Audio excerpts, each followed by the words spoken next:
एक अपुष्ट खबर ये भी है, अमेरिका का एक एयरक्राफ्ट आया है जो इस बात का अध्ययन कर रहा है कि इस इलाके में जहां पाकिस्तान के परमाणु हथियार थे वहां कोई रेडिएशन हुआ है कि नहीं हुआ है, तो किस लेवल का हुआ है।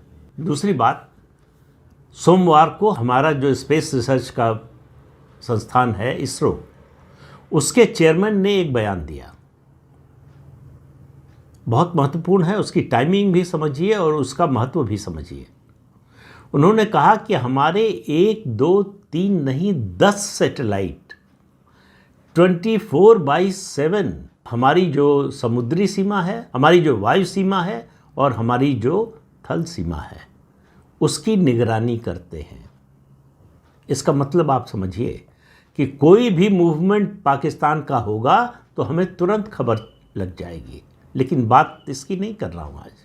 बात यह है कि पाकिस्तान अगर न्यूक्लियर अटैक के बारे में सोचता है, वो अपनी न्यूक्लियर फैसिलिटी से, बंकर से अगर परमाणु हथियार निकालता है तो जैसे ही निकालेगा हमारे सैटेलाइट हमको सूचना दे देंगे और उसी समय उनको नष्ट किया जा सकता है।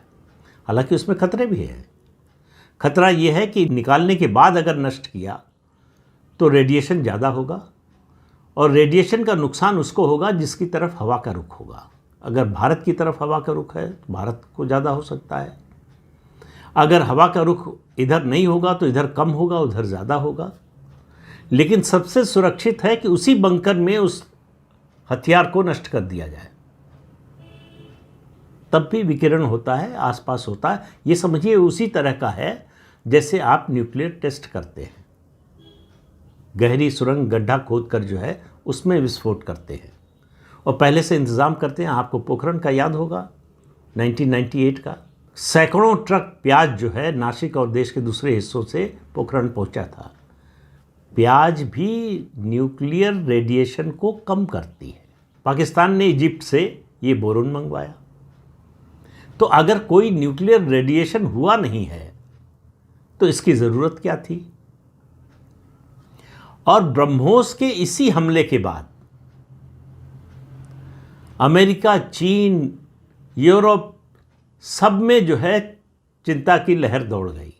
अमेरिका का तो दूसरा मामला है, बल्कि हर जो है देश का दूसरा मामला कहिए। अमेरिका को लग रहा है कि अगर पाकिस्तान पूरी तरह से ख़त्म हो जाएगा तो साउथ एशिया में उसका लेवरेज ख़त्म हो जाएगा। तो इसलिए पाकिस्तान का बचे रहना ज़रूरी है। तो इसलिए पाकिस्तान को बचाने के लिए वो सामने आ गया।